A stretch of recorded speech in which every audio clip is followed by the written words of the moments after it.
right, Row Nation. Today I got a special guest. I mean, we got that fire again today. She's known to be a connector of creatives, a curator of visions. Sirena Singleton works to bring brands to life by capturing their vision and providing the right strategies for them to express their products, right? She's actively forms communities along with her co-owner and is the co-owner of the Creative Realm space here in North Charleston, which is the hub of the creatives to grow and collaborate, right? Sirena is also the owner of Anaris Photography, which she uses to capture her clients' emotions and dreams. Sirena Singleton, welcome to the Row.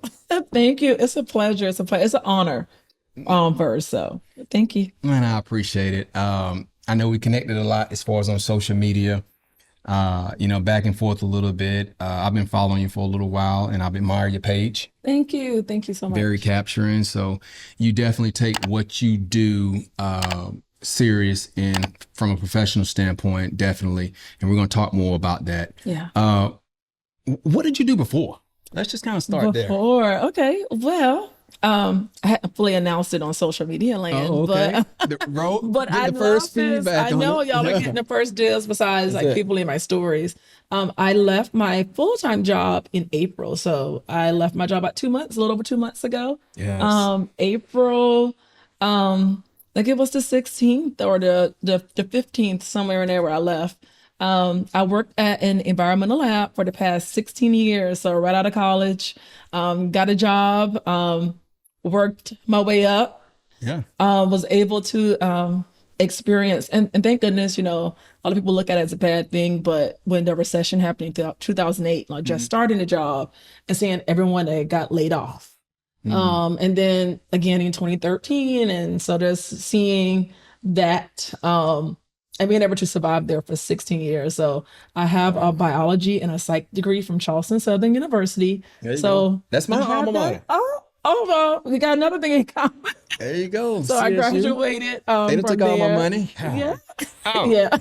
I got lucky. I had a full ride. So I did too. I know. I was in that 5-year program. So a lot happened in that extra year. I know, but that's what and know what, that's again going into life. But I have a biology and psych degree or psychology degree. So I had a double major, and got hired to work at Gel Labs in West Ashley. Worked there, like I said, for 16 years. So I was able to use that science degree, and I use it now in my current business, like, for myself. Sure. I realize how much that psychology degree really helps. It does. It helps you to be personable.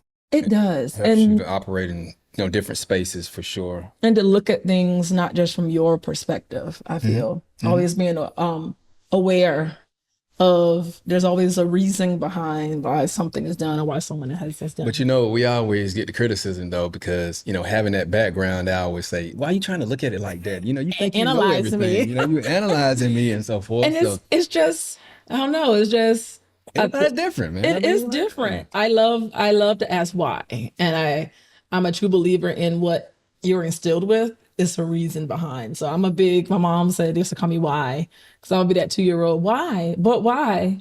Oh.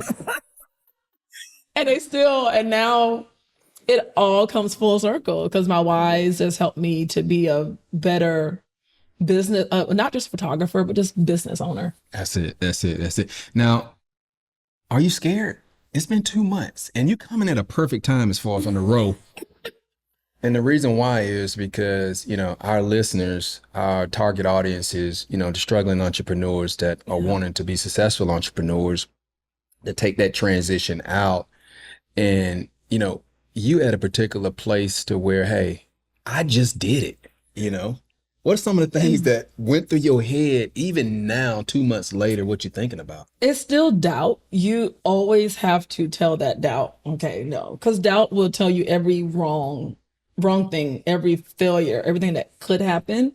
And even when I was thinking about leaving, it's like, but I got insurance, I got 401k, If something ever happens, I know that every 2 weeks that this steady check Right. it was coming in. Right. So it's hard to move that. But when that mindset shift happens, it is so freeing. So even now, because I have saved I've been saving the whole time, Right, just saving. right. So I feel comfortable knowing that I have some money saved up. But when I was ready to really take that leap, I talked to my husband about it, and he knows how hard I work, because a lot of people did not know until I told them. When people was like, "Well, I want to shoot on a Wednesday," and I was like, "Well, I really can't shoot on a Wednesday because I do have a 9 to 5.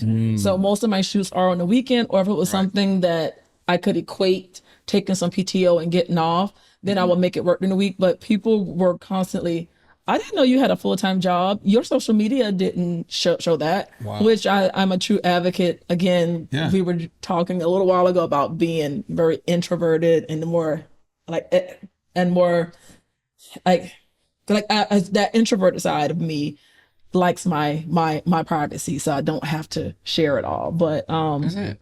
but I just realized some people was like, "Man, like, why are you even working another job? You're like killing it here."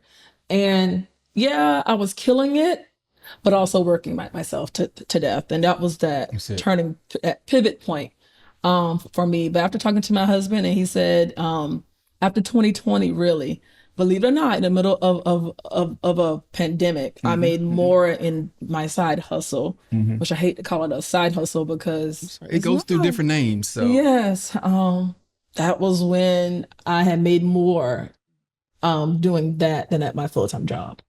awesome. And I love to hear these particular stories. And that's one of the reasons why I started the podcast, just to kind of be inspired by other people's transitions as I talk to people that are in the same boat as you, as myself. A lot of people just don't understand, it's something in you to where we realize we have to do the 9 to 5. We realize we have to take care of home, the bills, the kids, etc. But, it's good that you got a respectful and understanding partner that understand that, you got other dreams and aspirations, and it's not going anywhere. Okay. Yeah. It's not going anywhere. And you have to take your chances. Even if you fall on your face, I can't imagine you just not getting back up again. Yeah.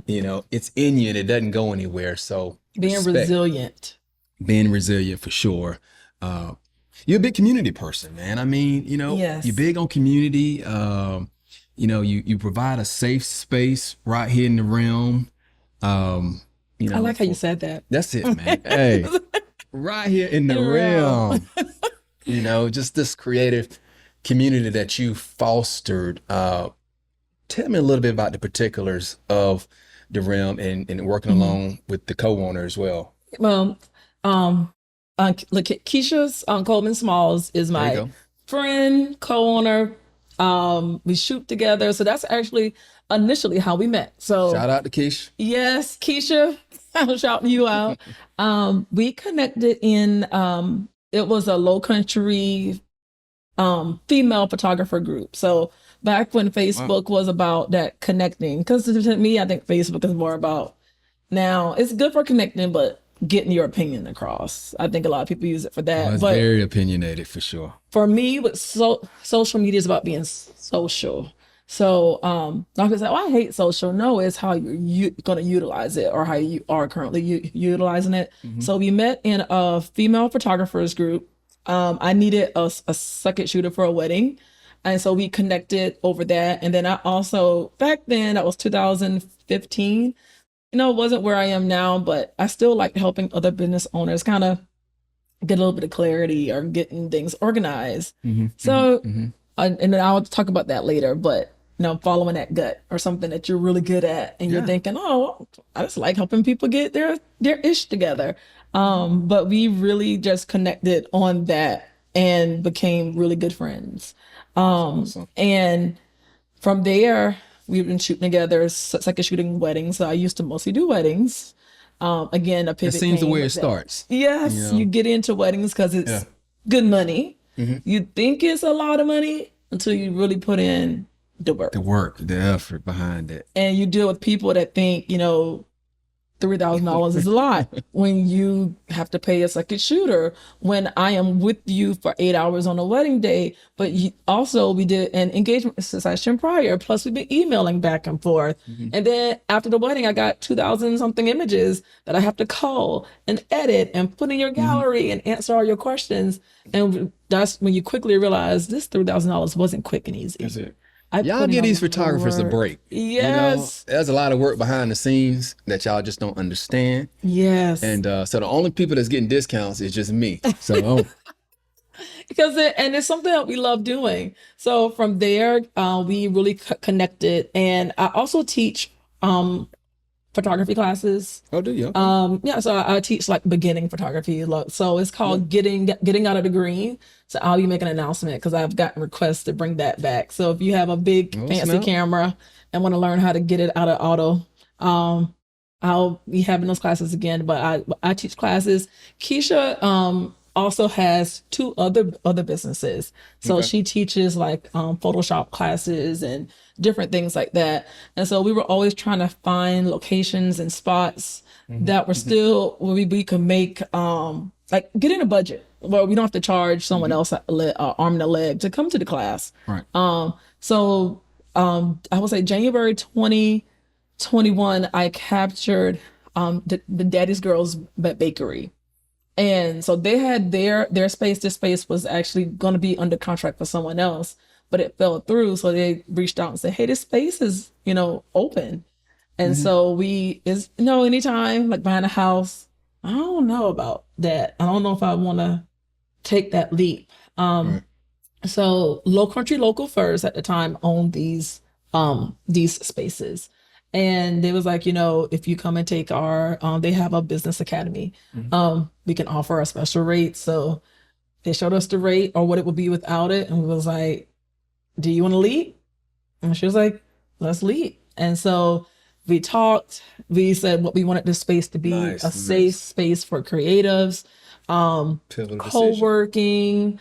We were small, so like small studio projects, perfect for podcasts, like what we're doing now. That's it. And then small events. So we only have a max of 20 people, but like if you have a little small grand opening or workshop or something, you want people to come in, filter through, filter out. We just really wanted that, something that we needed where I can teach my workshop and teach my class. And then it just grew and everything has really fell into place. That's it. That's where it starts right there. I mean, I love the fact that we say, you want to take the leap, and those are particular decisions that you're going to remember that define your business altogether. It's good you got a partner to bounce ideas off of as well. And the leap is scary. The leap is scary. It's very scary. And we learn something new every single day. Every day, as far as adapting wise. How do you understand your visions from your clients' visions, for themselves, for their products and so forth? What I mean by that is, everybody's got a vision of themselves. I mean, how do you get to the particular point to where you understand what they're trying to accomplish? Ooh, this is a good question. Yeah. Because I can paint the picture for so many people, layers. And I can't say that they would actually understand what I'm trying to do. But when a client's just talking to you, I mean, when they're trying to paint the picture and make it plain. Always, and I heard this recently, several different shows. It's like, your parents say, God gave you 2 ears and 1 mouth so you can listen. That's it. More than you talk. And so, one, like when they initially, reach out and they're chatting with me, I take like notes. But the true like vision, like clarity moment, I have like a questionnaire I sent out to ask like those deep, heartfelt questions, like, who are you? That's it. What is your purpose with this business or brand? Who are you trying to reach? What is your goal? How do you want people to feel? Because at the end of the day, that's a powerful one. Yeah. At the end of the day, when you have a business or brand, you are ultimately serving someone else. So how do you serve? How do you want people to feel? And all those go under the umbrella of who is your ideal client. Like, if you can't answer what is your purpose, what is your goal, what do you want, how do you want to transform and serve, then that's when you need to stop and really go back to the actual drawing board. Because a lot of times we start a business, oh man, you know, want to appeal to everybody. Yeah, you try to, and a perfect example, because my husband loves to fish, and there's salt water, there's fresh water. But if you don't know where you're going to fish and you're just getting something random, you will catch something, but it won't be what you're trying to actually catch. Or that's like you taking a net and just throwing it out there. You're going to get something in it. It may not be what you want, but you're not effective. If you're trying to feed your family, just casting a net won't necessarily give you something to feed, the meat to feed your family off of. You're right. I mean, you got to consistently just, dive in and, find out exactly. And some questions I would imagine you have to ask over and over again. So yeah. And your thought process changes. Like, as you grow and as you experience things, like how you felt about something a few years ago when you look and then you look at how your feelings have changed now, and it's like, wow. We definitely evolved. Oh, wow, I get it. All right. So what I want to ask you regarding, you personally, I mean, what do you do from a self-development type deal, just to becoming a better Sirena, a better photographer, a better businesswoman, personally? What do you do? Always learning. Be willing to always learn. Invest in workshops, classes, and be careful with that. A lot of people think, oh, I'm just going to sign up for anything. Research it. Make sure that it's what you actually need. I think a lot of people, because I deal with a lot of clients, to be like, well, I brand with someone else before. And then when I kind of researched to see what they branded with, it was like this self kit. Some people you can't buy it and spend all this money on it and then just still doing it yourself. Nothing's wrong with that. If you're that disciplined to sit down and do it and be real, it works. But for me, let me invest in this workshop and go. And I will, before I go, like, research people that have gone, where they currently are, what they're actually saying. So for me, education, always be willing to learn. YouTube is amazing. I still use it. YouTube University is amazing. Google is amazing. But it's nothing like someone that is an expert for sure that can share it. So I'm a big advocate for always be willing to learn. Oh, from a standpoint of mentorship, And mentorship, yeah. Definitely important as well. And sometimes you might not have that particular person around you, but sometimes you got to pay for it. And that was one of the things that I had to learn as well, and what I've got in place for myself, because you're only going to grow as far as, the people that you're around, a lot of times, your environment. Your top, I think, 5 friends or 5 connectors. Nothing against my friends. All y'all are great, man. I mean, we done learned a lot from each other. We continually evolve. You have seasons, and not just seasons, you have different parts of your life. So I'm a big, and this is like full circle, because I'm in a business coaching program now. Okay. And one of the young ladies asked, she was like, as my business grow, I noticed that my friendship circle is starting to like change as my mindset shifts. And she was like, is there a problem? And it's like, no, that's life. You outgrow some people, you outgrow situations. You do. And that's another scary, uncomfortable feeling. And that's something I've been dealing with the last few years. Like, being uncomfortable is fine. For sure. It's kind of like, ugh, and this icky feeling.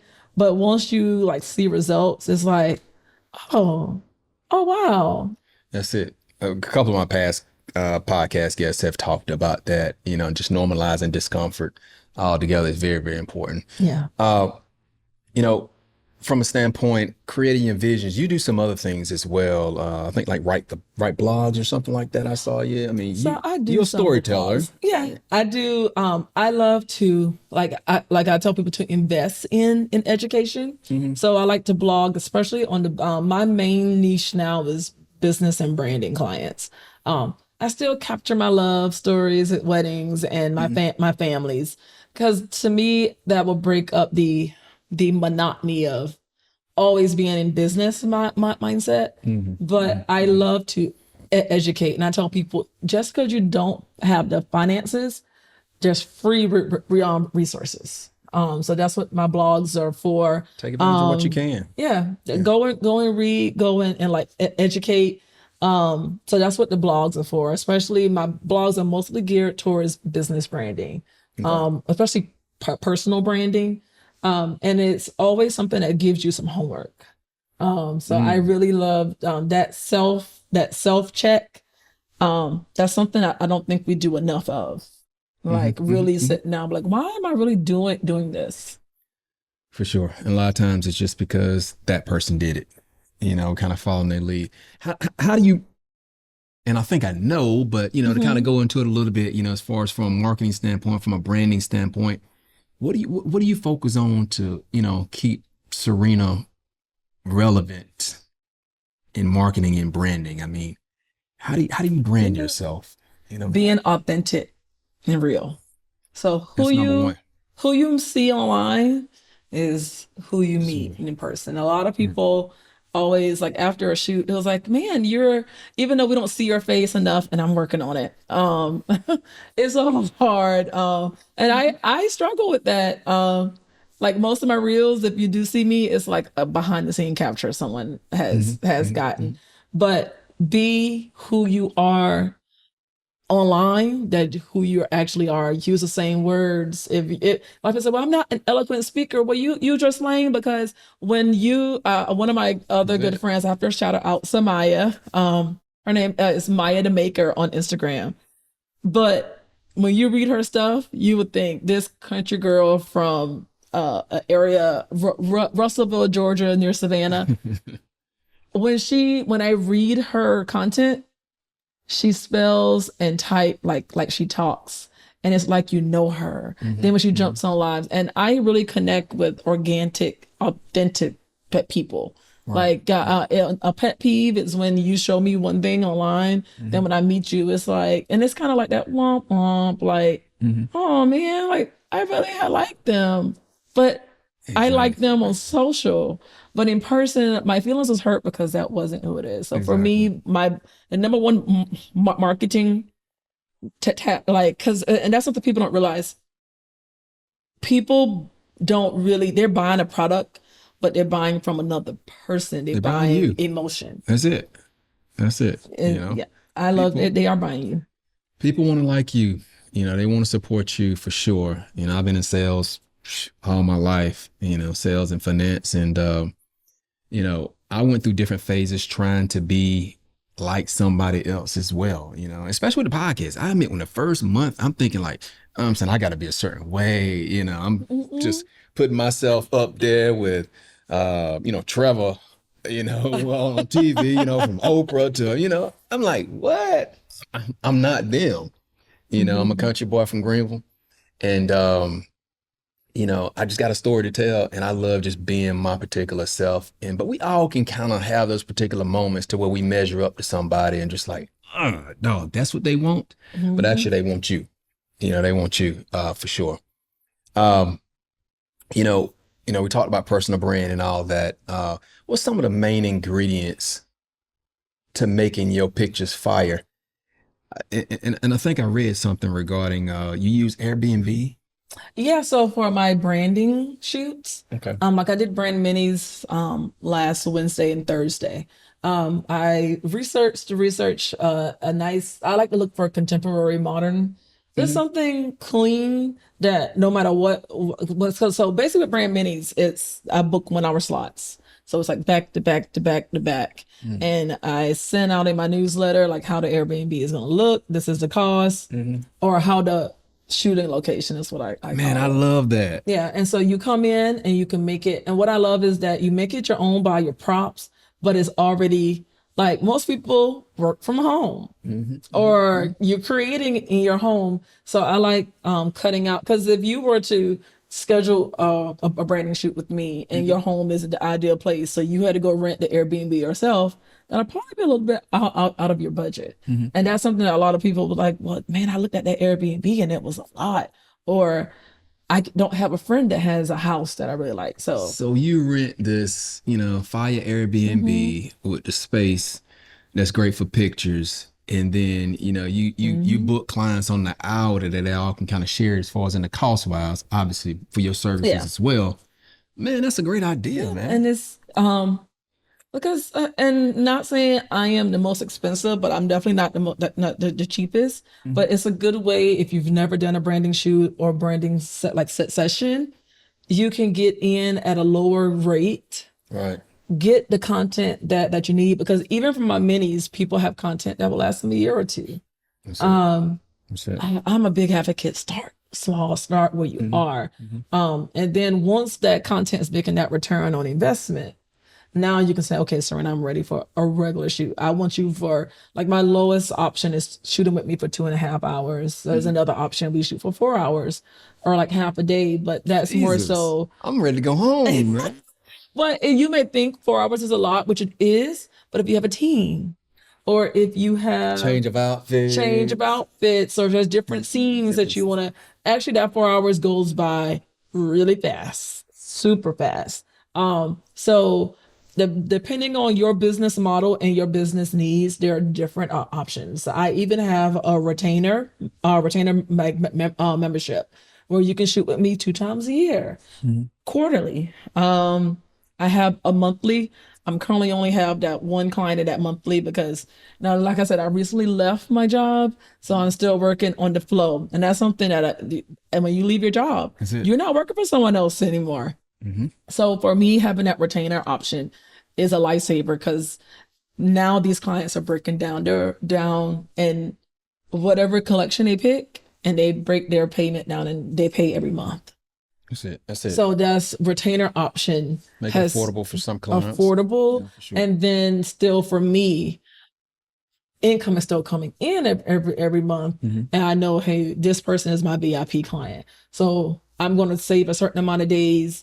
I know we shoot two times a year. We shot in February, so most likely if they have a product business, they need to shoot with me in August, Mhm. so they can have their imagery ready to go for holiday and Christmas. So I also kind of help guide with that. But my retainer clients, thankful for them. And what I love is that the program is set to where you get that constant content at an affordable rate, and you can break it down every month or every time that we shoot.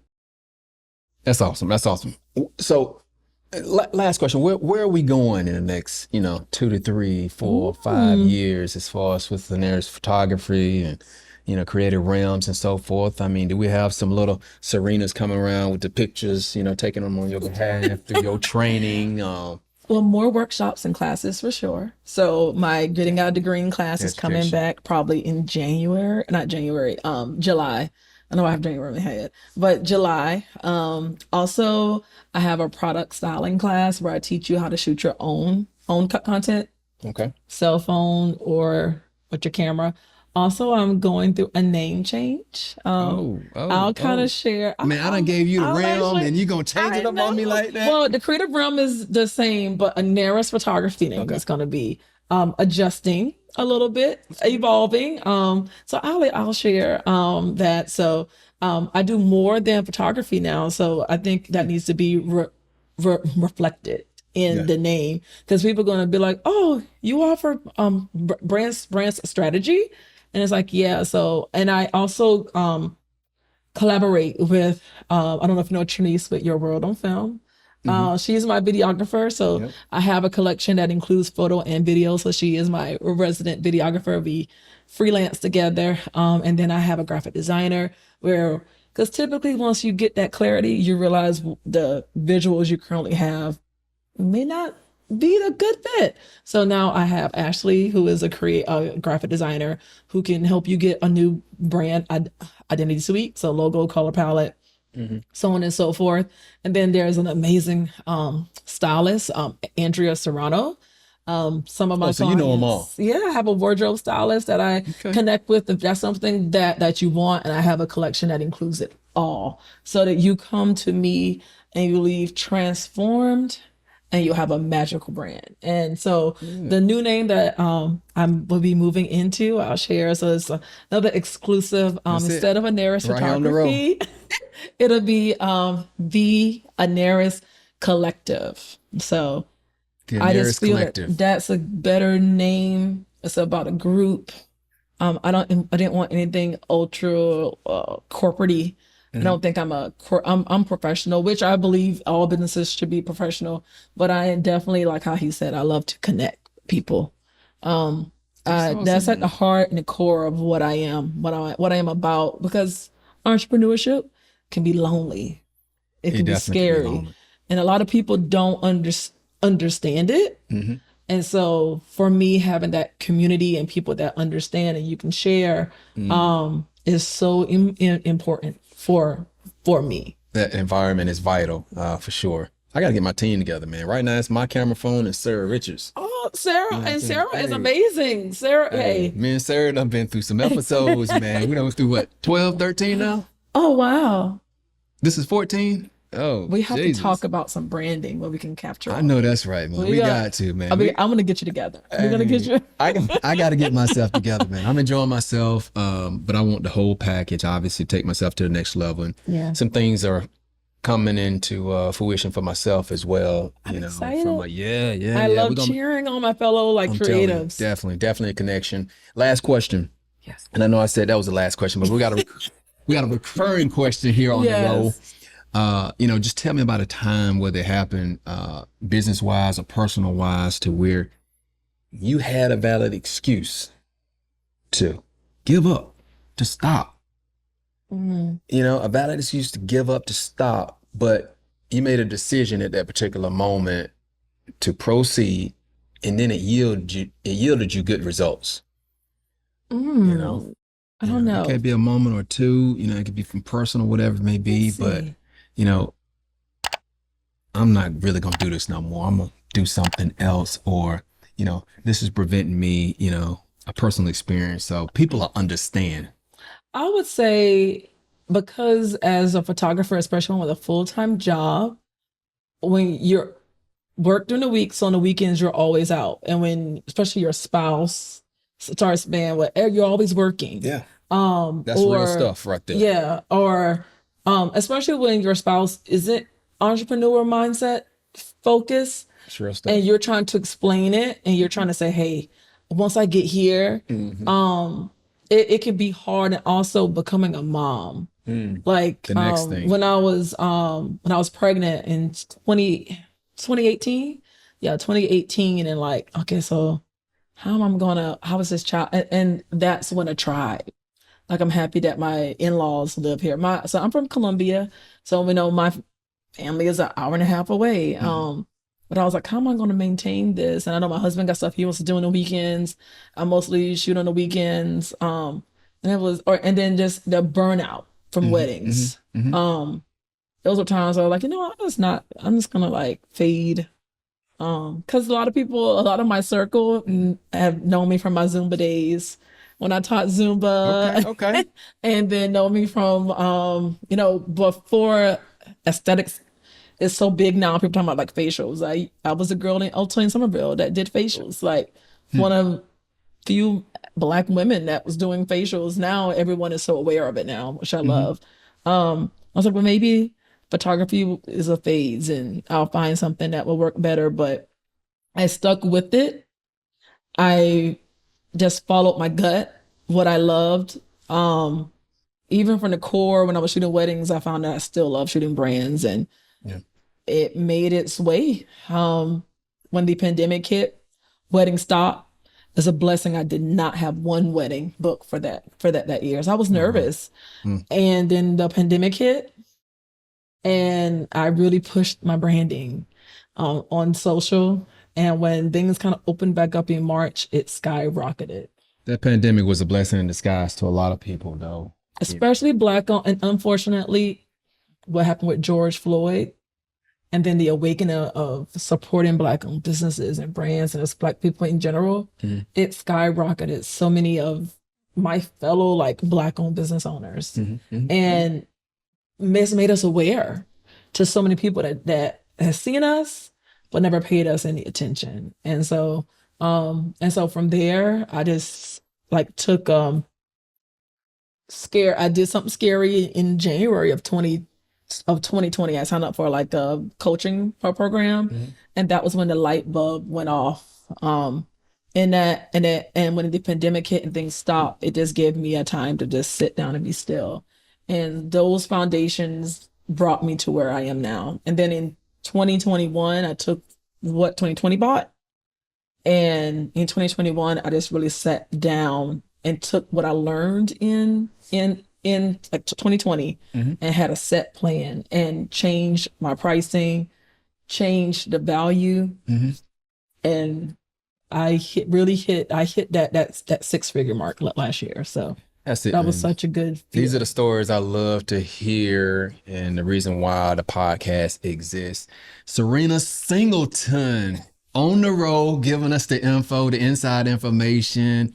You know, we wish you the best, with the Anaris Collective, Thank you. Thank the you. creative realm, and just from you all together being a new mommy, family person. Thank you for your time here on the road. And once again, how can they reach you? How can they Oh. book you? All that good stuff. Well, currently, I haven't changed names yet, but Anaris for photos. So that's Aneris photos with an S. That's on Instagram, Facebook, Twitter. I have Twitter. Twitter isn't big here, so we don't worry about Twitter. And then website is anarisphotography.com. The Creative Realm Space, you can just find us at the Creative Realm Space. And if it makes it easier for you, Anaris is Sirena spelled backwards. Oh, I So didn't know that. it's Okay. my name without it being my name. So Gotcha. yeah. And I so didn't pick up on that. so if you're struggling to find me, just sit down and write Serena backwards, and you'll be able to find me. It's a good conversation starter. I learned that a while Absolutely. ago. And one tip, because I saw everyone lately, because no Beyonce song just came out. Beyonce is not saying quit your 9 to 5. Beyonce is already established. Work that 9 to 5. Well established. Make it work for you until you are ready to take that leap. Am I the only one? I hadn't heard Beyonce song. I heard bits and pieces of it because everyone is playing it like in the reels. But everyone is like, "Ugh, Beyonce said quit your 9 to 5, but I got too many bills," like those different things. So I don't think she's saying quit your 9 to 5, but people are Don't taking it quit your as 9 to that. 5. Don't quit your 9 to 5. The 9 to 5, use that to propel the That's it. side hustle. Thank you, Serena.